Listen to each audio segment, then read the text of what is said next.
안녕하세요. 작가의 식탁TV 이 작가입니다.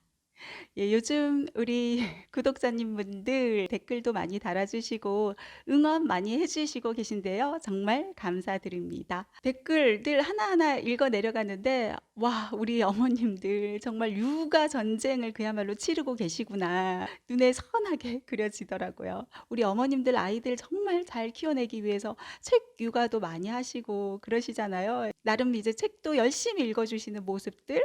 그런데 현실은 그렇게 낭만적인 모습이 아니라는 거. 이제 둘째 태어나고 나서부터 이제 둘째가 이제 찡얼찡얼 나도 읽어주세요 하면서 이제 언니 읽어주는데 옆에서 막 책 찍고 하는 그런 어떤 모습들, 육아 전쟁을 치르는 그런 어떤 모습들 바라보면서 정말 공감이 많이 되고요. 그리고 기운 내시라고, 응원 내시라고 힘드리고 싶습니다. 예, 오늘 이 책 읽기 관련된 이야기를 좀 준비해 봤습니다. 아이들 이제 독서에 대한 관심이 많으시잖아요. 그런데 아무 소용이 없는 그런 책 읽기를 해 나가는 경우들이 있습니다. 어떤 경우들이 해당이 될까요? 전에도 제가 이야기를 해드린 적이 있을 것입니다. 첫 번째, 글자만 읽어 내려가는 친구들. 책을 읽어 내려가면서 이해하기보다는 읽기에만 급급해 있죠. 예, 이런 경우. 그래서 이제 우리 어머님들이 열심히 책 읽어 주시잖아요. 한글을 뗀 친구들 같은 경우는 우선은 그 글자를 읽어 내려갈 수 있다는 그 사실에 신이 나잖아요. 그래서 글자를 한 글자 한 글자 읽어 내려가는 그것에 이제 몰입이 되어 있어요. 아이들 같은 경우. 그래서 전체적인 글의 어떤 내용을 익혀 나가는 것보다도 한 글자 한 글자 읽어 내려가고 있어. 이 부분에 있어 가지고 굉장히 좀 신이 나 있죠. 그래서 저학년 시절 같은 경우는 부모님이 이렇게 같이 읽어주는 것, 함께 읽어주는 것 굉장히 중요하고, 그렇게 하면서 어떤 글의 내용 흐름을 파악하고 책 내용을 이해할 수 있게 되죠. 그래서 한글 떼기 이전에도 읽어주는 것 필요하고, 그리고 한글 뗀 이후에도 사실은 어머니들이 좀 고생스럽지만 이렇게 많은 가정에서 이렇게 책 읽어주고 그런 어떤 책규가 해 나가는 모습들 만나볼 수 있지 않나 싶습니다. 우리 아이들은 과연 독서를 어떻게 해 나가고 있는지 이렇게 체크를 해볼 필요가 있어요. 우선 첫 번째, 글자만 읽어 내려가는 건 아닌가.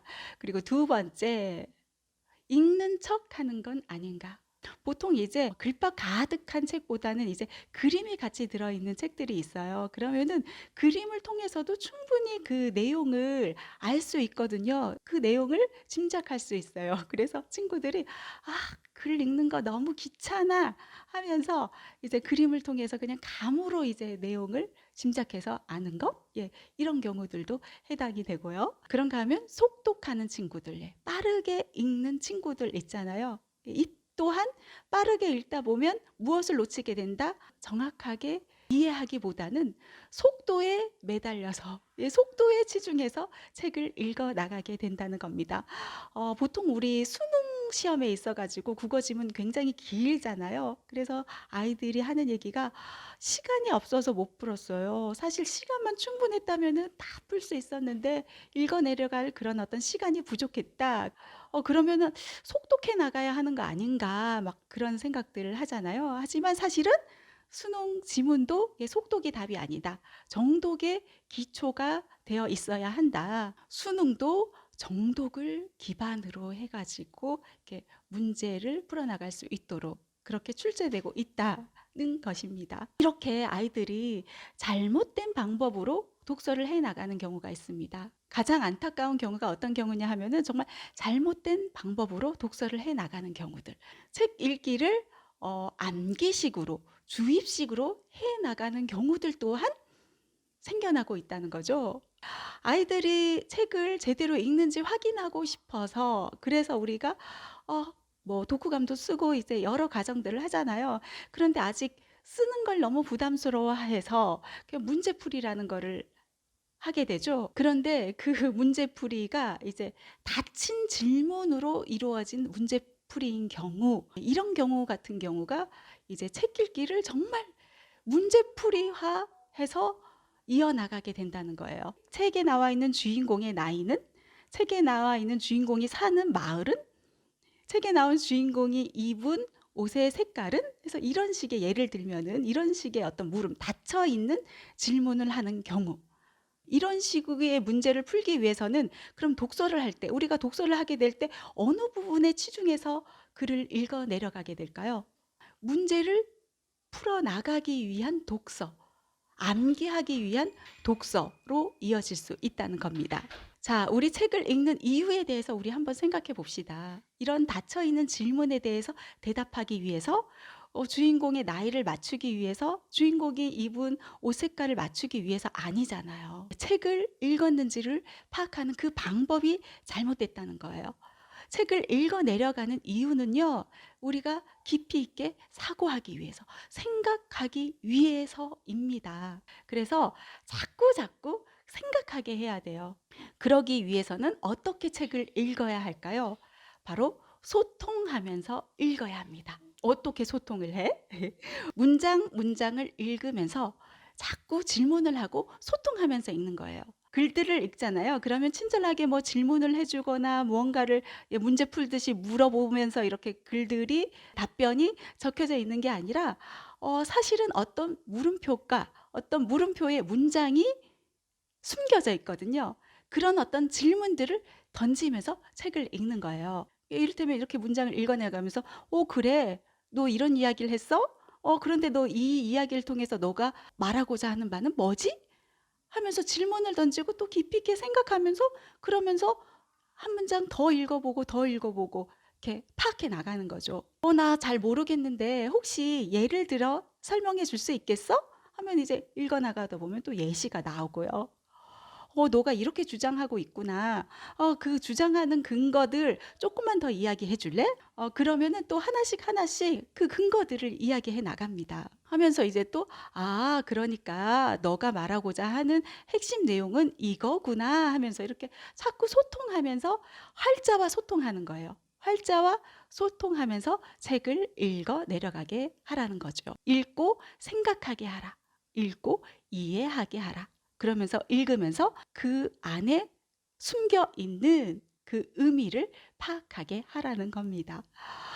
제가 수업 시간에 이렇게 발표 시간을 갖습니다. 발표하기 수업 시간을 갖는데 그 발표하기의 그 과정 하나가 바로 소통하면서 대화하기입니다. 소통하는 발표를 시켜나가고 있거든요. 소통하는 발표이기 때문에 이렇게 칠판 안에다가 이렇게 글을 써 나가는데 그 글자를 읽어 내려가게 하는 게 아니라 앞에 있는 선생님에게 소통하면서 발표해 나가도록 하고 있어요. 그러면서 또 접속사도 이제 숨겨두고서 발표해 나가면서 소통하면서 그에 알맞은 어떤 접속어들을 써 나가도록 이렇게 발표를 시키는데요.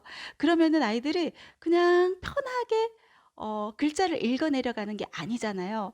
이렇게 내용의 흐름을 보면서 때로는 질문도 던져야 하고 때로는 그 내용에 맞게 문맥의 흐름에 맞게 접속어들도 집어넣어야 되고 그러려면은 머리를 자꾸 써야 하잖아요. 이렇게 머리를 쓰고 머리를 굴리고 두뇌를 그야말로 활발하게 움직여 주는 거예요. 그러니까 어떤 현상이 벌어지느냐 하면 아이들의 이마에 땀이 송골송골 맺혀 있는 경우들을 만나게 됩니다. 땀이 난다. 이렇게 머리를 쓰고 있다는 그런 이야기입니다. 보통 우리가 이제 땀이 난다 할 때 운동 열심히 했을 때 뭐 태권도 하고 나서 혹은 달리기 하고 나서 피구하고 나서 농구하고 나서 땀 흘리는데 발표하면서도 땀 나나요? 이렇게 질문들 하시잖아요. 그런데 정말 우리가 두뇌를 열심히 움직여 주면은 땀이 난다는 거예요. 정말 열심히 머리를 쓰면서 공부를 해 나갔다는 거죠. 머리에도 운동이 필요하다는 거예요. 우리가 머리 운동을 해 나갔다고 이렇게 생각하시면 돼요. 그렇게 계속 이제 머리를 쓰고 움직이고 이렇게 내 안에 머리를 길들이는 거예요. 이렇게 사용하도록 이렇게 머리 운동을 계속 해 나가게 되면은요. 이게 이제 자연스럽게 이제 길들어지게 됐을 때 그때는 이제 익숙해지게 되겠죠. 그러면서 자연스러운 일상 책 읽기가 가능하게 된다는 겁니다. 그래서요, 저는요, 책 읽기 이후에 이렇게 함께 하면 좋은 것으로 독후감을 쓰던가, 독후감 너무 부담스러워요 하면 어떤 짤막하게라도 어떤 글을 쓰게 하는 거예요. 어떤 무언가를 정리하게 하는 거예요. 그리고 나서 무엇을 해주면 좋다? 소통하는 발표하기 시간을 갖는 것입니다. 이렇게 소통하며 발표하는 시간을 갖게 되면은요. 우리 아이가 제대로 이해하면서 책을 읽어 내려갔는지, 이해하면서 책을 읽어 내려가면서 내 안의 생각들을 제대로 잘 정리해 나갔는지, 이렇게 의미를 잘 파악하면서 또 다른 나의 이야기를 만들어 나갔는지를 확인할 수 있다는 것입니다. 아시겠죠? 얼마만큼 활자와 소통해 가면서 책을 읽었는지, 얼마만큼 의미를 파악하면서 생각하면서 고민하면서 읽었는지를 파악하라는 것입니다. 그런데 아직 저학년 친구들 있잖아요. 쓰는 게 정말 힘든 친구들. 이런 친구들 같은 경우는 바로 그냥 음독하게 들어가셔도 좋습니다. 소리 내서 읽기에 들어가는 거예요. 이렇게 소리 내서 읽다 보면은 아이가 잘 이해하면서 책을 읽었는지 그렇지 않은지가 확인이 됩니다. 어떻게 확인이 될까요? 문장들을 읽을 때, 조금 긴 문장들을 읽을 때, 긴 호흡의 글을 만났을 때 엉뚱한 곳에서 끊어 읽는다 했을 때 이해를 잘 못하는 거예요. 그래서 소리 내서 읽게 하고요. 그리고 잘못된 부분에서 끊어 읽는다 했을 때 어머니께서 바로 잡아주는 거예요. 의미 단위로 끊어 읽도록. 그리고 자꾸 의미 단위로 끊어 읽는 그런 연습을 해 나가다 보면은요. 책을 이해해 나가면서 읽어 나가게 된다. 오늘 우리 아이들을 위한 책 읽기 관련된 이야기 한번 이야기 나눠봤습니다. 다음 시간에 뵙도록 하겠습니다. 감사합니다.